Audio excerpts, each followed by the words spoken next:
Let's just rock it out, huh? Hey, what's up? Andrew Kramer here for VideoCopilot.net, and welcome to another very exciting video tutorial. Today we have a fun thing we're going to be doing, and that is creating a 3D eyeball that will allow us greater control over the previous method. And, trust me, it's going to be a lot of fun. So here is a shot of myself with an eye problem. So basically what I have here is my eye, which is basically 3D, and it's all dialed in so we can watch the video of a crooked eye. I kind of like it just up a bit. Kind of looks like I have an issue. Very cool. So anyway, we're going to create this. Now the trick here is creating a cool 3D material for the eye. So this is what I've created. So basically you have to make a composition that's 2:1 aspect ratio, that is, and you want to have the eyeball and everything else to go with it so that it can be 3D. So here's where our last tutorial left off. So let's go ahead and get started, and we're going to have a fabulous time. So I'm going to create a new composition, and we're going to make it 800 by 400, so 2:1, and we'll choose OK. Then I'm going to create a new solid, and we'll make this kind of a yellowish color. Start with that. And then we'll bring our eye image in. So here's an image that I shot, basically that we can use to grab that eye from. So we'll zoom in here. I'll take the elliptical mask tool and we'll just kind of draw a shape around the eyeball. I'll just move it down. There we go. Then I'm going to hit, I guess it's the apostrophe, or just bring up the title safe. And I'm going to move this right into the middle. Then I'm going to take the pan behind tool and move the center point to the middle as well. And then I'm going to scale our eye up, maybe about 200% or so. And then I'm going to create a red solid, a dark red solid. So we'll just do that. Then I'm going to take the mask tool again, the elliptical mask tool. We're going to click in the middle, hold down Control and Shift, and we're just going to maybe about there. Then hit MM. We'll subtract the mask, feather the mask. There we go. Now let's create some cool veins. Now there's different ways you could do this. I found this way to be pretty easy and pretty good looking. So we'll create a new solid. Doesn't matter what color. We'll call this veins. Then we'll choose Effect, Noise and Grain, Fractal Noise. And what we're going to do is scale this down. And then we're going to contrast it up and then bring the brightness down. Maybe about there. Then I'm going to go to the Effects and Preset. We're going to type, let's see, Vector Blur. So we're going to take the CC Vector Blur, drop that onto our veins, and then if we increase the amount, you can see we sort of create this veiny looking structure, and we're going to scale this down, I would say, even further, and that way we have a lot of veins to work with. Okay, very cool. Now I'm going to create a new red solid.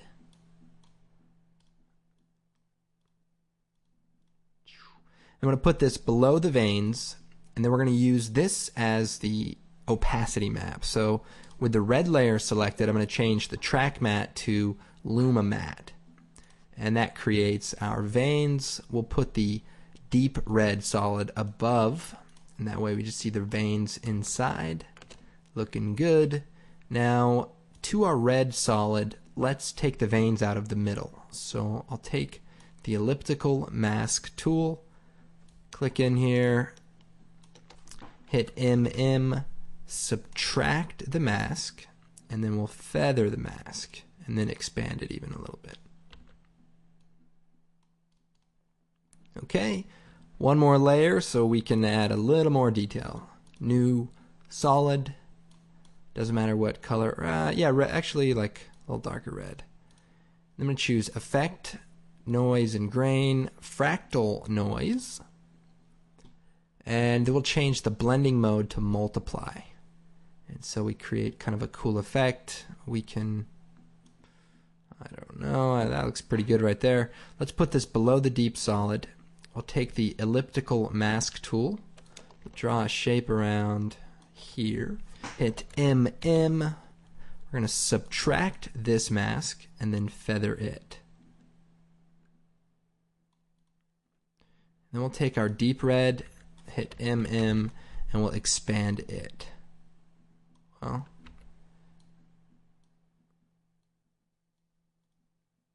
yeah, let's bring the feathering down on this and the expansion inward a bit.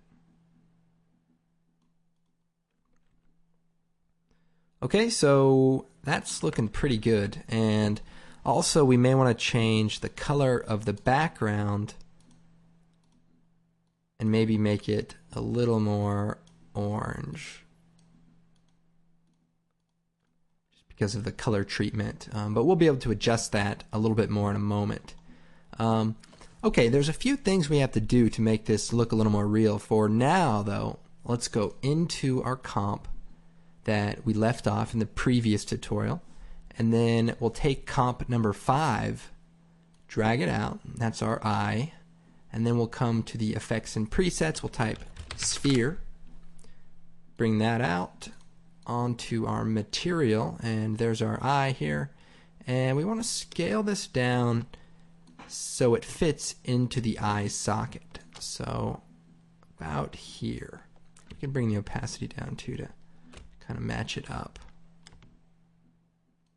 But that looks pretty good, and you want to make sure that the eyeball is scaled properly and that everything looks normal. So we have some shading issues, but we'll fix that in a moment. Let's put this below our matte that we created in the previous tutorial, and we'll set this to alpha matte.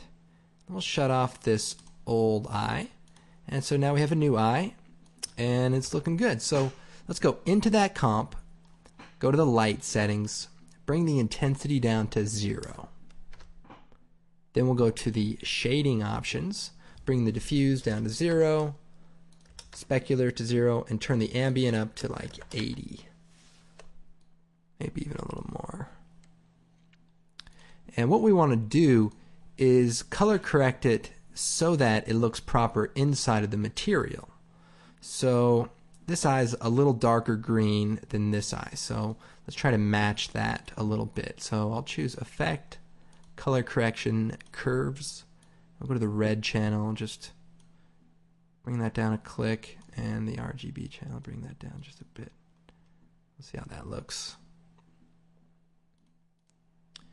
Okay, so that looks good. Now our eye whites are a little greener, so let's go to the background layer, choose solid settings. Let's just push this up so it's a bit greener to look right. So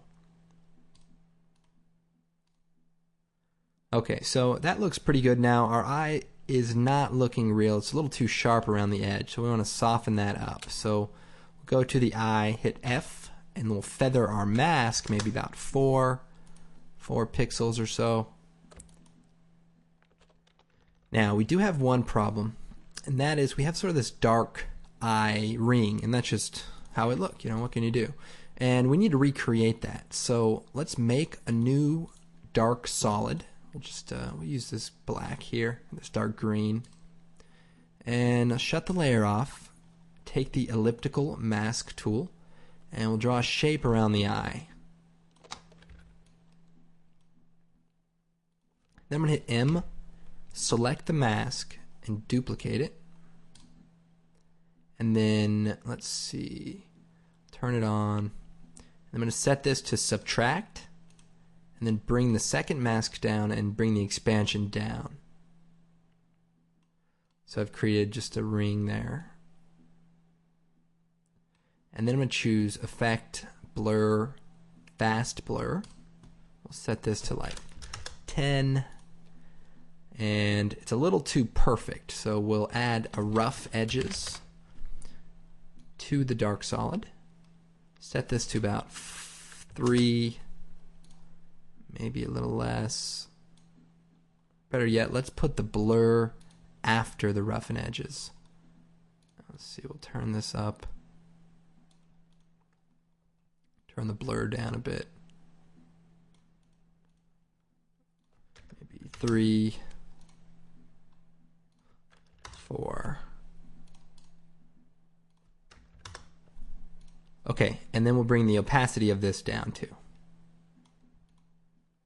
So now let's go into the comp, and that's looking pretty close. So that should work for now. Now we can move the eye into position so that we get it into, you know, a pretty close spot there. Now let's link this to our left eye null object that we created previously, and now it should kind of stay in there pretty well. So other thing I may want to do, let me see here, is take out this highlight. So we'll use the paint tool. So I'll click on the stamp tool, double click on the eye layer. Let's see, we'll turn the render off, zoom in here. Let's bring up the tool options. We want the source to be the current layer, and we want the duration to be constant, and that should be good. So if you hold down Control and then drag your mouse left to right, you can shrink your brush size, and we'll just Alt click here and then just click once in here, and just get rid of that, and that should, well, I guess not. So I'm gonna go to the beginning and do it, but instead I'm gonna hit U a couple of times. And here's our drawing of our stroke, and we can just extend this to the beginning. So all the paint strokes that you do in the paint mode do show up as sort of mini layers beneath the layers effects. So that way I can just extend it, don't have to repaint, and it looks good. I'll close those, go back to the main comp, and now our little glare is gone, and we go into this comp.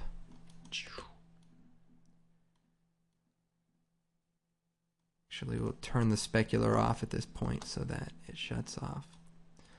So now we have our fake eye, and now we can do cool things with it. So let's touch on a few different possible ideas. So first of all, you know, you want to kind of position it into the right place. So play around with that. But once you get it right, you now can control the rotation of the sphere. So I can rotate it and create some funky looking, you know, effects that, you know, look pretty believable, you know, for this particular shot. Let me see, I might actually bring those veins in a bit closer. So I'm gonna hit M on this layer and double MM, bring the expansion in a bit. I want to almost like get them in there close. Probably blurred the matte out also, so choose Effect, Fast Blur, maybe like 4, maybe just 2.5. So yeah, so that's looking pretty cool. Now let me show you how I created that dilate, the eyes dilating effect. Is we can just use an adjustment layer, choose Effect, Distort, Bulge, and we want the bulge to be just smaller than the dark ring around the eye, just a bit smaller, and that way it doesn't affect the area beyond it. And then you just keyframe the bulge height, so we can set that to 0, move forward, and then just increase it. Now you probably want to make your own eyeball, like this black area, but you want sort of the ring of the eye, the color part of the eye, to sort of animate as the eye sort of, you know, works like an aperture and kind of opens up wider. So even if you don't want to use the actual black part of the eye, you definitely want to use this to create the growing effect. And depending on how you do it or what you're doing it for, you can get away with lower resolution comparatively.